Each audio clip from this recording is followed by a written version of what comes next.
வணக்கம். செல்வகுமாரின் அதிகாலை வானிலை ஆய்வறிக்கை. அதிகாரப்பூர்வ வானிலை அறிக்கைக்கு இந்திய வானிலை ஆராய்ச்சித்துறை அறிக்கையை பார்க்கவும். 2026 ஆகஸ்ட் 11 செவ்வாய்க்கிழமை அதிகாலை நிலவர வானிலை பதிவு.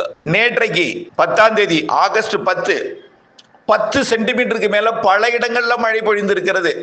இதுல விழுப்புரம் மாவட்டம் விக்கிரவாண்டி 10 சென்டிமீட்டருக்கு மேல் பொழிந்திருக்கு. மன்னிக்கவும், விக்கிரவாண்டிக்கும் அருகில் இருக்கக்கூடிய பகுதி எல்லாமே.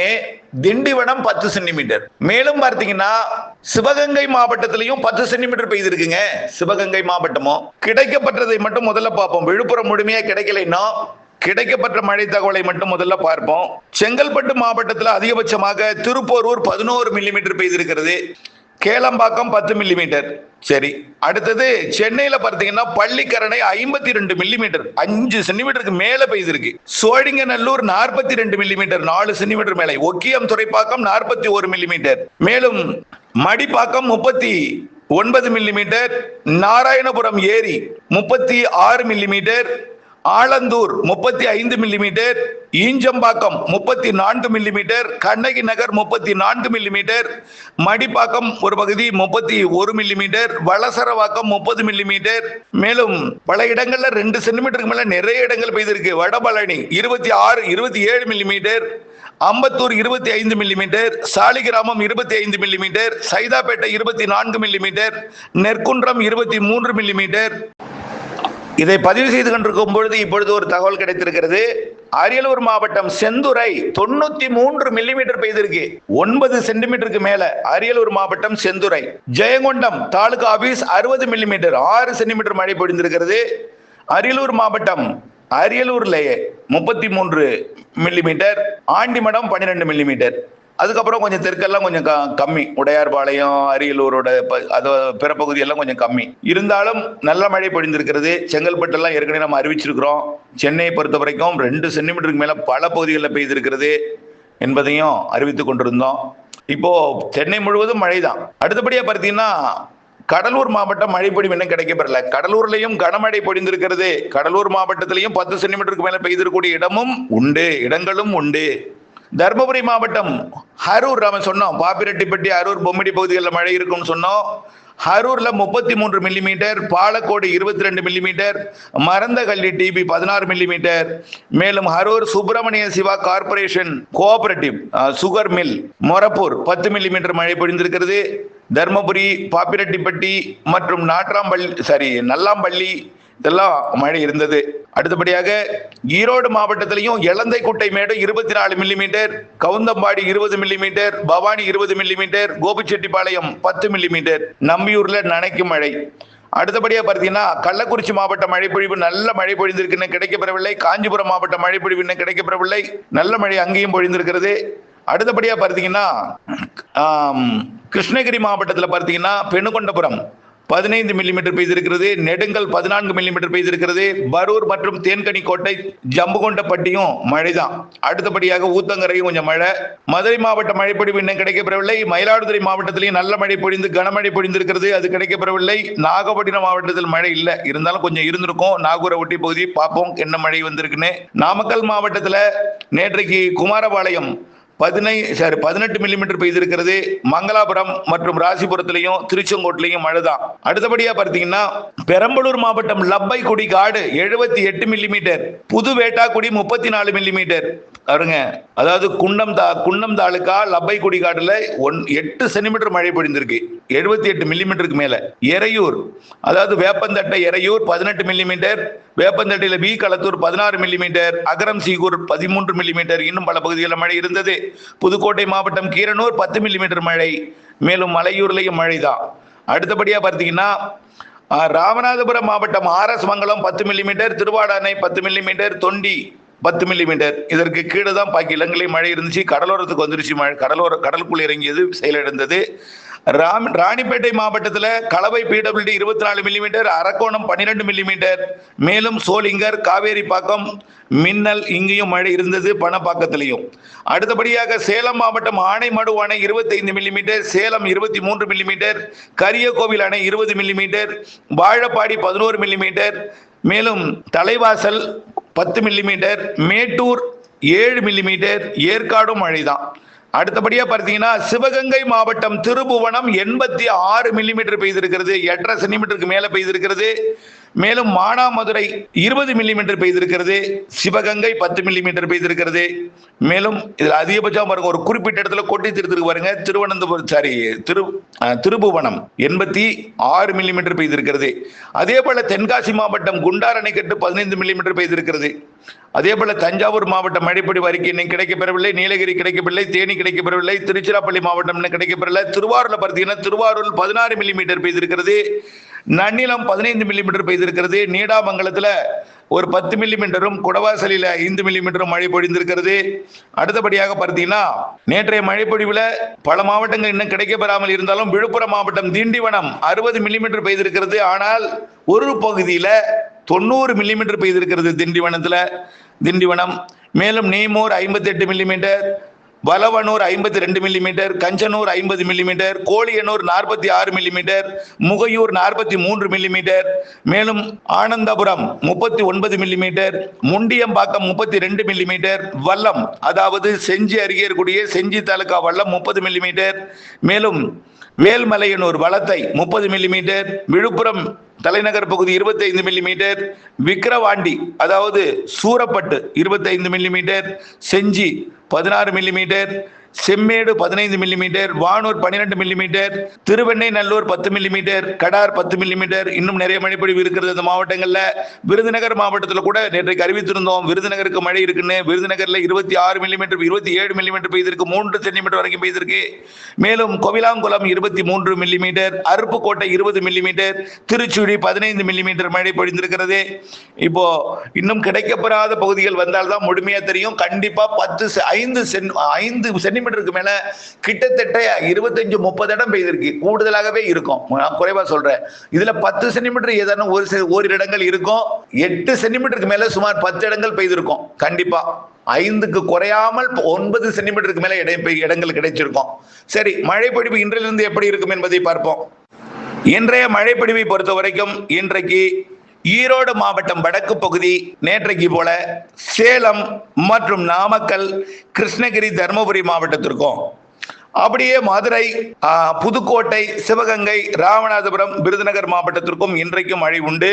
இன்றைக்கு வாய்ப்பு பார்த்தீங்கன்னா கோடியக்கரை முனை வரைக்கும் கூட டெல்டாவில் ஒரு சில இடங்கள்ல பெய்யும். அதாவது தெற்கு டெல்டாவில் வரலாம் அல்லது மத்திய டெல்டாவில் வரலாம். வடக்கு டெல்டாவிற்கு இன்னைக்கு வாய்ப்பு குறைவு. தெற்கு டெல்டாவுக்கு வாய்ப்பு இருக்கு இன்னைக்கு. ஆனா முழுமையை நம்பிடாதீங்க. இது எதற்காக நான் சொல்றேன்னா, ஏதாவது ஒரு அறுவடை பணியோ வேற ஏதாவது பணி வச்சிருப்பாங்க, நெல்லே நீங்க ஏதாவது போட்டிருக்கலாம், மழை வராதுன்னு திறந்து போட்டிருக்கலாம். இந்த மாதிரி எல்லாம் ஏதாவது இருந்துன்னா தான் சொல்றேன் முன்னெச்சரிக்கையாக. இன்றைக்கு தெற்கு டெல்டாவுக்கு வாய்ப்பு தெரியுது. ஆனா எல்லா நாளும் வடகடலோரம், வடபுல் பகுதி, கடலூருக்கு வடக்கே, அரியலூர், பெரம்பலூருக்கு வடக்கே எல்லா நாளும் மழை உண்டு. சேலம் தொடங்கி விழுப்புரம், கடலூர் வரைக்கும் நல்ல மழைப்பொழிவை கொடுக்கும். இன்றைக்கு இரவும் உண்டு. நாளை இன்னும் கூடுதல் மழை வாய்ப்பு தான் தெரியுது. நாளைக்கு 12ஆம் தேதி கண்டிப்பா கூடுதலாக தான் இருக்கும் இன்றைய விட. ஆனால் இன்றைய விட கூடுதலாகவோ இன்றைக்கு சமமாகவோ இருக்கும். ஆனால் நேற்றைக்கு அளவு இருக்காது, நேற்றைய விட குறைவு தான். நேற்றைக்கு 10 சென்டிமீட்டர்ல பெஞ்சது, அது இருக்காது. ஒரு 5-6 சென்டிமீட்டருக்குள்ள இன்றைக்கு மழை வாய்ப்பு இருக்கு. 13ஆம் தேதி 14ஆம் தேதி மழை வாய்ப்பு குறைவு இருந்த போதிலும் 14ஆம் தேதி கடும் வெப்பத்தின் காரணமாக வெப்பசலன இடி இல்லாத மழை, இடிமழையாக காற்று பகுதியில கூட கொடுக்க வாய்ப்பு இருக்கு. நல்ல கவனிங்க. காற்று பகுதினா நீங்க போய் தாராபுரத்தை எதிர்பார்க்க கூடாது. கொஞ்சம் தள்ளி கரூர் மாவட்ட பகுதி, திண்டுக்கல் மாவட்டத்தில் ஏதாவது ஓரிரு இடங்கள், அதாவது எங்கன்னா கிழக்கு பகுதி பார்க்கலாம். அதாவது வேடசந்தூர், அதனை ஒட்டி உள்ள அந்த திருச்சி மாவட்டத்தை ஒட்டிய திண்டுக்கல் மாவட்ட பகுதிக்கும், கரூர் மாவட்டத்தில் காவிரி கரையோர பகுதிக்கும், ஈரோடு மாவட்டத்தோட மொடக்குறிச்சி உள்ளிட்ட தெற்கு பகுதிக்கும் 14ஆம் தேதி வெப்பசலனத்துடன், அதாவது காற்று ரொம்ப தென்மேற்கு பருவமழை அப்படியே குறைஞ்சி புழுக்கம் அதிகரிச்சு வெயில் கொஞ்சம் வெயில் கூடும்னு சொன்னேன். 12ஆம் தேதியிலிருந்து 5 நாள் நல்ல வெயில் அடிக்கும்னு சொல்லியிருக்கோம். கொஞ்சம் அதிகமாக தான் இருக்கும். சூரியனின் குத்துக்கதிர் தமிழ்நாட்டை நோக்கி வருது. இது வந்துட்டு போயிட்டே இருக்கும், இங்கேயே இருக்காது மாத கணக்கில். புரியுதுங்களா? ஆன் த வே செப்டம்பர் மாதம் 2ஆம் தேதி வரைக்கும் வெயில் கொஞ்சம் கூடுதலாக இருக்கும். தென்மேற்கு பருவமழை தீவிரமடையும் பொழுது அது தெரியாது. தமிழ்நாட்டின் வழியாக, அதாவது செப்டம்பர் 21ஆம் தேதி நிலநடுக்கோட்டை அடையும் பொழுது வடக்கிலிருந்து ஜூன் 21 வட இந்திய பகுதிக்கு போனது தெற்கு நோக்கி வருது. இது ஆகஸ்ட் 17ஆம் தேதி திருவள்ளூருக்கும், 18ஆம் தேதி சென்னைக்கும், 19, 20 தேதிகளில் அப்படியே வட உள் கடலோர வட உள் பகுதி வட மாவட்டங்களுக்கும் அப்படியே டெல்டாவிற்கும், பிறகு தென் மாவட்டங்களை நோக்கி பயணித்து செப்டம்பர் 2 குமரி கடலில் தொடங்கும், பயணத்தை தொடங்கும். அப்படியே குமரி கடலில் இருந்து தெற்கு நோக்கி பயணித்து செப்டம்பர் 21 நிலநடுக்கோட்டை அடையும். இதுதான் இந்த வழித்தடத்தில் வரக்கூடிய நாட்கள் அமையும் என்பதனால கொஞ்சம் வெயில் கூடுதலாக இருக்கும். தென்மேற்கு பருவமழை இருந்தால் அது தெரியாது, தென்மேற்கு பருவமழை இல்லாத தீவிரம் குறையும் என்பதனால வெயில் கூடுதலாக இருக்கும். உடனே எல்னினோக்கு போய் வாட்டாக ஆரம்பித்து விட்டது. ஆகா, தொடக்கமே இப்படி இருக்கு, அப்ப எல்னினோ தான் இன்னைக்கு நம்ம இப்படி ஆக போறோம் அப்படி ஆக போறோம்னு கவலைப்பட்டுட்டு தயவு செய்து இருக்காதீங்க. உங்களுடைய ஒவ்வொரு கவலையும் எனக்கு அதுக்கு செய்தியாகவோ ஏதாவது ஒரு வகையிலோ தினம் ஸ்கிரீன்ஷாட்டு எங்க இருந்தாவது எதையாவது போட்டு உங்க கவலையை உங்க மனசுல இருந்துட்டு எனக்கும் கவலையை ஏற்படுத்துறீங்க. தயவு செய்து இந்த வெயில் ஏற்கனவே இருக்கும், ஒரு 5 நாள் இடைவெளி கொடுக்கும், அப்போது வெயில் இருக்கும். அதையும் நாம சொல்லியிருக்கிறோம். வெயில் இப்ப மழை இருந்து 15ஆம் தேதி வரைக்கும், அதாவது இந்த 12ஆம் தேதி வரைக்கும் இருக்கும். 13, 14 காற்று பகுதிக்கு, அதாவது காற்று பகுதி கொஞ்சம் நெருக்கமா வந்து காற்று மறைக்கும் பகுதிக்கு தினம் மாலை இரவு உண்டு. இந்த 14ஆம் தேதி காற்று பகுதியோட கிழக்கு பகுதின்னு சொல்லலாம். அதாவது திண்டுக்கல் மாவட்ட கிழக்கு பகுதி, திருச்சி மாவட்ட பகுதி, கரூர் மாவட்டத்தோட வடக்கு பகுதி, ஈரோடு மாவட்ட வடக்கு பகுதி, கோயம்புத்தூர் மாவட்ட வடக்கு பகுதி, அப்புறம் பார்த்தீங்கன்னா கொடைக்கானல் மலைப்பகுதி, அப்படியே புதுக்கோட்டை, ராமநாதபுரம், சிவகங்கை டெல்டா மாவட்டங்கள், அப்புறம் ஈரோடுல இருந்து அப்படியே பார்த்தீங்கன்னா கிருஷ்ணகிரி, தருமபுரி, சேலம், நாமக்கல், அப்படியே வங்க கடலோரம் சென்னை வரைக்கும் டெல்டா வரைக்கும் அப்படியே மழைக்கு வாய்ப்பு இருக்கு. 14ஆம் தேதி கொஞ்சம் கூடுதல் பரப்புல இருக்கு. 14ஆம் தேதி அறுவடை வைத்துக் கொண்டிருப்பவர்கள் கொஞ்சம் அறிக்கையை அப்டேட்ஸோட இணைந்திருந்து நீங்கள் செய்யணும். ஆக இன்னைக்கும் நாளைக்கும் 11, 12 மழை இருக்கும், 13 மழை குறைவு, 14 இருக்கும் வெப்பசலன இடிமழை பொழிவாக, 15, 16, 17 கொஞ்சம் வாய்ப்பு குறைவா இருக்கும். இருந்தாலும் காற்று பகுதியை காற்று மறைக்கும் போதில இடிமழை பொழிவு இருக்கும். அதுக்கு அடுத்தபடியா பார்த்தீங்கன்னா 18ஆம் தேதி 19ஆம் தேதியிலிருந்து வெப்பசலன மழை அதிகரிக்கும். 20ஆம் தேதியிலிருந்து இன்னும் கூடும், 22ஆம் தேதியிலிருந்து இன்னும் கூடும். 22க்கு மேல தென்மேற்கு பருவமழையும் கொஞ்சம் தீவிரமடையும். தமிழ்நாட்டில் வெப்பசலன மழையும் தீவிரமடையும். மாத இறுதியில கர்நாடக அணைகளுக்கு நீர்வரத்தை கொடுக்கும் வகையில் தென்மேற்கு பருவமழை தீவிரமடையும். கர்நாடக அணையை மாத இறுதியில KRS நிரப்பும். கபினி ஏற்கனவே நிரம்பி இருக்கிறது. அங்கிருந்து 12,000 கனஅடி தண்ணீர் வந்து கொண்டிருக்கிறது. இன்றைக்கு அது 10,000 குறைக்க வாய்ப்பு இருக்கிறது.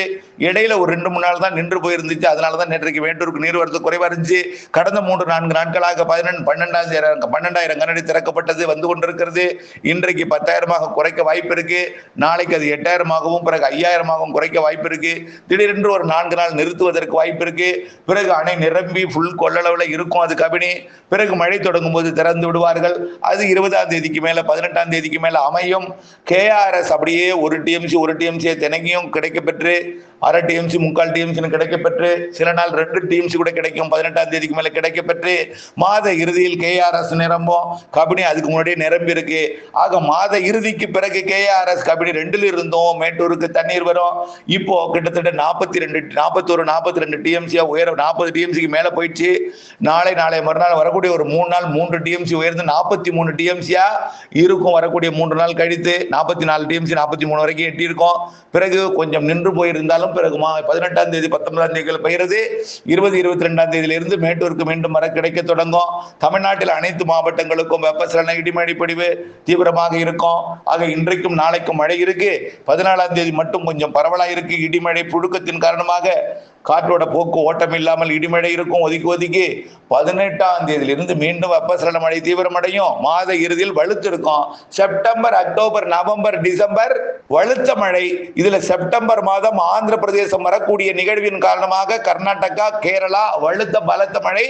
அக்டோபர் முன் 15 தேதியும் 45 நாள். செப்டம்பர், அக்டோபர் முன் 15, செப்டம்பர்ல ஒரு 30, அக்டோபர்ல ஒரு 15, 45 நாள் வலுத்த தென்மேற்கு பருவமழை இருக்கும். அப்பொழுது கேரளா, கர்நாடகாவிற்கு பாதிக்கும் மழைப்பொழிவு இருக்கும். ஆந்திர பிரதேசம், தெலுங்கானா மற்றும் உள் அணைகளை, ஆந்திர பிரதேச உள் அணைகளுக்கெல்லாம் மழைப்பொழிவை கொடுக்கும் வகையில் மழை இருக்கும். September, October. பிறகு அக்டோபர் மாதம் 1ஆம் தேதியிலிருந்து 15ஆம் தேதி வரைக்கும் வடகிழக்கு பருவமழை போன்ற தென்மேற்கு பருவமழை வலுத்த மழை பொழியும். தெற்கு ஆந்திர நிகழ்வின் காரணமாக அக்டோபர் 18இலிருந்து வடகிழக்கு பருவமழை, அக்டோபர் 18இலிருந்து தொடங்கும் வடகிழக்கு பருவமழை எடுத்த எடுப்பிலேயே வலுத்த மழை பொழிவாக இருக்கும். அக்டோபர் 18 பெரிய அளவிலே இடைவெளி இருக்காது. இடைவெளி குறைவு, மழை நாட்கள் அதிகம், சிறு நிகழ்வும் வலுத்த மழைப்பொழிவை தரும். அனைத்து மாவட்டங்களுக்கும் உண்டே. வடகடலோரம் ஒரு மழைப்பொழிவு அதிகமாக கொடுத்தாலும் அதை விட கூடுதல் டெல்டாவிற்கும், அதை விட கூடுதல் தென் மாவட்ட மேற்கு தொடர்ச்சி மலைக்கும் உள் மாவட்டங்களுக்கும் இருக்கிறது மழை. குறிப்பாக ஒட்டுமொத்த கடலோர மாவட்டங்களுக்கும் தென் மாவட்டங்களுக்கும் அதிக மழை வடகிழக்கு பருவமழை என்பதையும், அதற்கு முன் செப்டம்பர் அக்டோபர் தென்மேற்கு பருவமழை இறுதி கட்டத்தில் பற்றாக்குறையெல்லாம் சேர்த்து பொழிந்து வறட்சி என்ற நிலையெல்லாம் முற்றிலுமாக மாற்றிவிடும். நாம் பொறுக்க வேண்டிய காலம் வரக்கூடிய ஒரு வாரத்திற்கு கொஞ்சம் வெயில் அதிகமாக இருந்தாலும் மழை, மாலை இரவு இடிமழை இருக்கும். அதற்கு பிறகு மழை தொடங்கும், படிப்படியாக வெயில் விலகும், பிறகு மழையாக மாறும். இருந்தாலும் செப்டம்பர் வெயிலுக்கு பின் மழை, செப்டம்பர் இறுதியில் வளிமண்டல சுழற்சியோடு இணைந்த மழை, அக்டோபர் வடகிழக்கு பருவமழை போன்ற மழை. அக்டோபர் 18 முதல் வடகிழக்கு பருவமழை. இணைந்திருங்கள் அப்டேட்ஸுடன். காரணம், அறுவடை நாட்களிலே மழை இடையூறு கொடுக்கும். நேற்றைய மழை கூட மயிலாடுதுறை மாவட்டத்தில் இடையூறு கொடுத்திருக்கு. ஆகவே இப்படிப்பட்ட மழைப்பொழிவு இருக்கும். அப்டேட்ஸோட இணைந்திருந்து அறுவடைகளை திட்டமிட்டுக் கொள்ள அன்போடு கேட்டுக்கொள்கிறேன். வடகிழக்கு பருவமழை கால மழைப்பொழிவையும் தென்மேற்கு பருவமழை கால பிந்தைய மழைப்பொழிவையும் சேமிப்பதற்கு பண்ணைக்குட்டை அமைப்போம். பண்ணைக்குட்டைகளை ஆழப்படுத்துவோம், அகலப்படுத்துவோம். வடகிழக்கு பருவமழைகளில் உடைப்பு ஏற்படாமல் எடுக்க பண்ணைக்குட்டைகளின் கரைகளை வலுப்படுத்துவோம், வடிகால்களை சீர் செய்து வைப்போம். இணைந்தே இருப்போம் அப்டேட்ஸுடன். நன்றி.